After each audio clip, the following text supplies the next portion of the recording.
Beloved Saints, today's 5-minute message of redemptive history is about Hashmonah during the 40 years in the wilderness from the second book of redemptive history series, The Covenant of the Torch. When we look at Numbers 33 verse 29, during the 40 years in the wilderness, the 25th campsite that the Israelites stayed in was Hashmonah.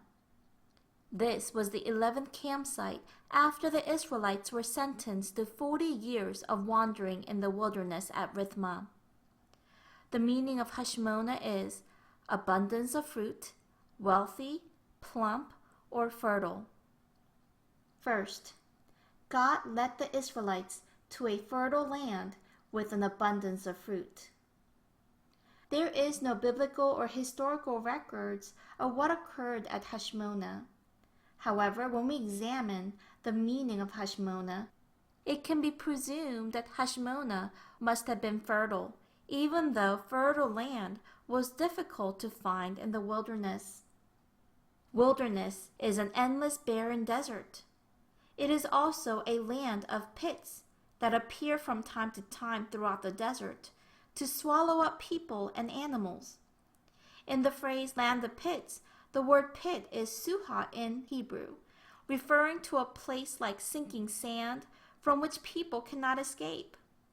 Thus, the wilderness is a land of despair in which people cannot live, and a dangerous land where the shadow of death is always lurking.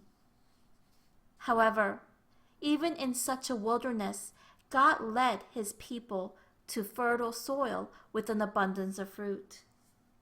This is truly the grace of God. Everyone, what does this teach us? After the fall of Adam, the land was cursed like the barren wilderness, full of thorns and thistles, and this is in Genesis 3 verses 17 to 18. However, God leads those who obey his word and completely separate themselves from this world to the sweet springs, like the meaning of Mithkah, and to the fertile soil, like the meaning of Hashmonah. What I pray is that in this world that is like the wilderness, we will obey the word of God and receive God's special grace, this blessing of fertile land. I bless in the name of the Lord. Second, what is fertile land according to the Bible? First, fertile land is land by a stream or spring. Those whose roots are deeply planted by the stream will bear an abundance of fruit. In Jeremiah 17 verse 8 it says, "They will be like a tree planted by the water that sends out its roots by the stream. It does not fear when heat comes. Its leaves are always green. It has no worries in a year of drought and never fails to bear fruit." This stream is the word of God. This is in Psalms chapter 1 verses 2 to 3. It says, "But his delight is in the law of the Lord, and in his law he meditates day and night. And he will be like a tree firmly planted by streams of water, which yields its fruit in its season, and its leaf does not wither. And in whatever he does, he prospers."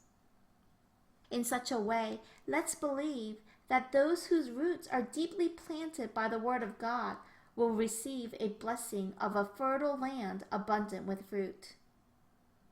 Second, fertile land is good land. When we look in the Bible, there are times that land represents people. In Matthew 13, Jesus gives a parable of the 4 types of land. The last land that appears was the good land. And this good land represents people who hear the word of God and accepts it.